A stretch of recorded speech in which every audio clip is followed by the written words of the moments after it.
Petite vidéo d'incrustation, j'espère que vous allez tous bien. C'est une information d'ailleurs que Julius m'a envoyé ce matin et que j'ai repris et que j'ai vu donc sur X. Donc je viens complémenter puisque finalement il y a 4 petites vidéos à la suite. C'est-à-dire que le véhicule, une fois qu'il est assemblé, eh bien il prend son envol. Donc il te parle de naissance, on va parler donc de fabrication. Donc concrètement, il sort de l'usine de production.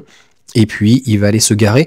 Alors ça, cette partie-là, je sais pas à quoi ça sert. Est-ce que c'est pour contrôler, tu vois, avec des caméras de partout, donc les ajustements, les alignements, etc.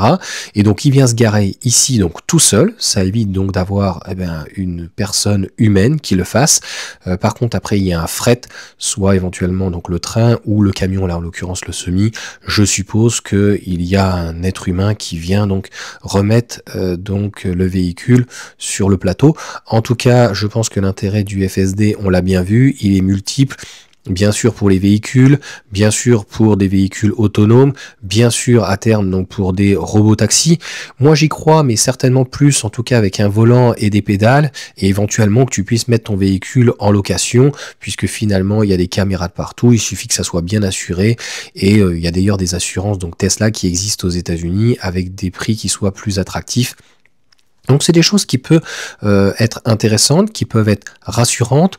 Donc là c'est en vitesse 3, on voit bien que la vitesse est assez rapide dès qu'on va pas avoir des petits obstacles. Par contre voilà, il faut qu'il soit bien entendu prudent. Et puis c'est surtout que là avec la caméra, ce qu'elle n'a pas le modèle 3 Highland mais le modèle 3 Juniper à l'avant, on va pouvoir vraiment avoir un Tesla Vision, je pense qu'il va être vraiment très intéressant. Certains sont en train de parler aussi d'un 360.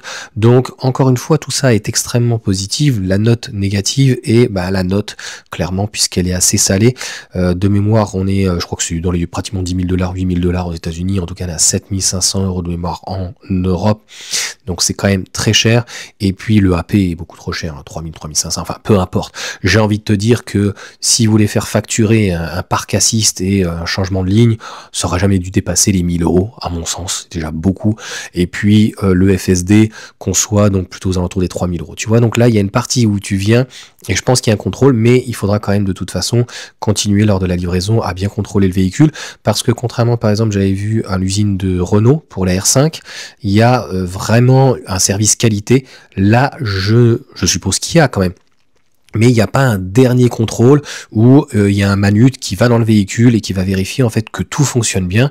Donc c'est l'avantage et l'inconvénient encore une fois donc chez Tesla.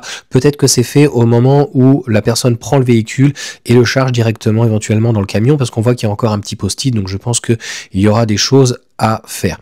Donc voilà pour toutes ces infos. On a aussi donc le cybertunnel. Donc à un moment donné je me suis dit Texas, donc il s'arrête, peut-être que c'est pour une nouveauté. Désolé d'être très enthousiaste, mais j'aurais bien quand même aimé qu'on nous apporte un modèle compact. Peut-être que ça arrivera cette année, ou un modèle en tout cas plus accessible venant d'une plus petite donc modèle 3. Là en tout cas il n'y a pas de FSD, on voit bien qu'il y avait une personne donc dedans.